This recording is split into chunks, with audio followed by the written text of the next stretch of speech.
been told you'd hold Randall to 3 baskets and make a lot of free throws.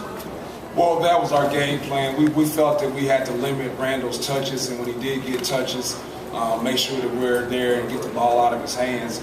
But I told our guys, I mean, he really does a great job of drawing fouls, and if you don't want him drawing fouls and getting in foul trouble, the best way to do that is to keep him from touching the ball. So we wanted to make sure that we fronted the post and hard 3-quarter for him, and when he got the ball, we called it 31. That means every time he catches the ball, he sees 3 people. He sees the man guard him, the man to his right, and the man to his left, and that's our principles. The biggest thing that disappoints me about this win for Kentucky is the fact that I thought we did a great job in the first half. I thought we really competed, and no one will know that because of the final score. And that's something we got to fight and get past. I think against good teams, there's always a point in the game where they go on a run, and we just don't deal with that adversity very well. If we're ever going to grow as a team, we got to be able to fight that adversity, because I just think it's a shame that people are going to turn on SportsCenter tonight and they'll see the final score and they'll think it was a blowout, and they're going to see us get dunked on in the second half. And I just don't think that's indicative of the way we played and fought and competed in the first half. And I just don't think you give yourself a chance to be reputable when you just lay down and die when you have adversity. And that's something as a young and inexperienced team, and to be quite honest with you too, we just don't have enough bodies.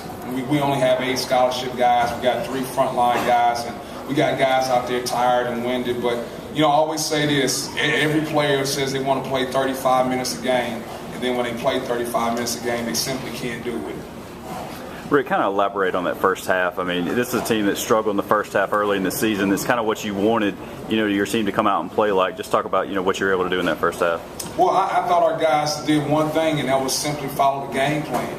And I thought we did a great job of following the game plan. And I thought in the second half we totally went away from the game plan. We wanted to make sure we limited Kentucky's possessions. And that means, like, when we got a defensive rebound or a steal, we wanted to push the ball and try to get something in transition. And I told our guys, if you want to run, if you want to push, then get defensive stops. But if they score, we're going to walk the ball up the court and we're going to execute our sets. That's the way to limit the possessions. But we got to the point in the second half where guys started to go their own way. And we're just simply not good enough for guys to go their own way.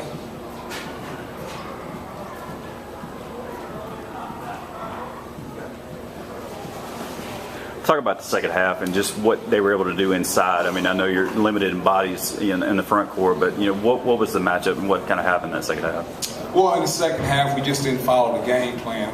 Here's what happens. Guys get so wrapped up in their offense, and when you're not having success offensively, they carry that over to the defensive end. And that's something that we've got to get better at. We've talked about it from, you know, we're not going to start shooting the ball all of a sudden better at Kentucky. We're not going to start finishing at the rim all of a sudden better at Kentucky. We're not going to become a better one-on-one basketball player all of a sudden at Kentucky.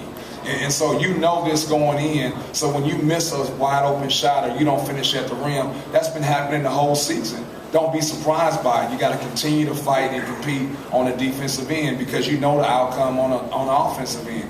If you're a 27% three-point shooter and you don't make a 3, why are you surprised?